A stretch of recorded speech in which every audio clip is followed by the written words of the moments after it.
Nongoliseko, good morning to you. So how do you guys go from performing in the Cape and now all the way in Hong Kong?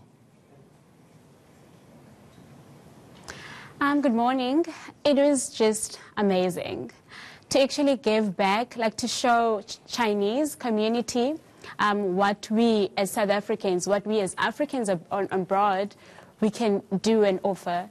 And it was so amazing to actually show them what we are made of and to see the audience actually liking it, to actually see something new that they're not used to. It was just amazing. What drew the Hong Kong Tourism Board to you guys were these larger-than-life costumes that you had. Take us back to that performance when they first encountered your art.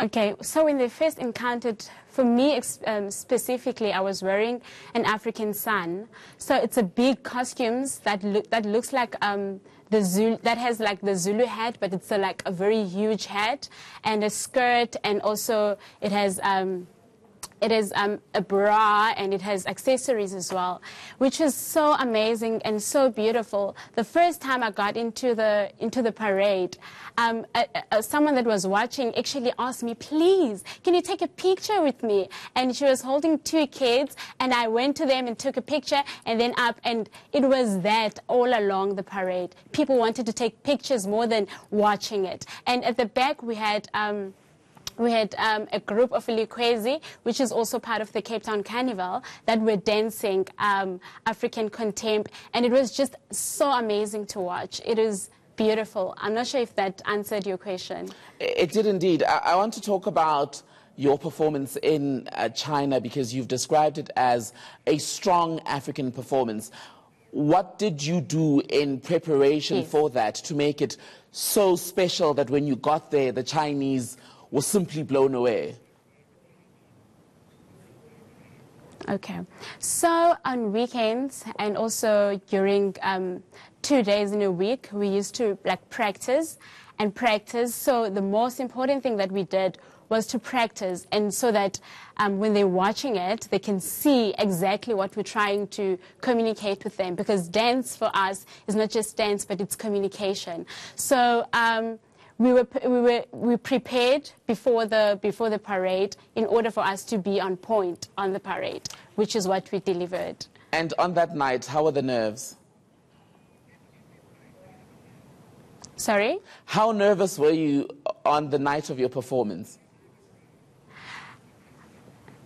Just before it, you get nervous because you can hear people screaming and shouting, because they can see when you guys are standing in a line before you get in. And when we got in, I was like, okay, cool. This is my time to show you what I'm made of. This is my time to show what Africa is made of. And then I just gave it all. So I was nervous just before, and then when I got in, I was like, oh my God, this is so amazing. When you see people smiling, people wanting you to touch them, and you actually feel like when you just touch them, they get excited of you because you are interacting with them. So it kind of gave me that, it kind of took away the nervousness, and it gave more performance instead of being nervous about it. You've done China.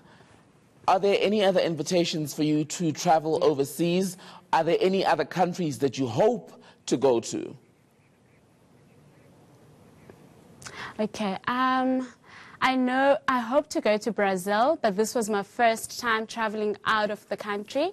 And yes, I'd love to go to Brazil, to the Brazil Cape Town Carnival. Let's leave it there for today. Thank you so much for your time.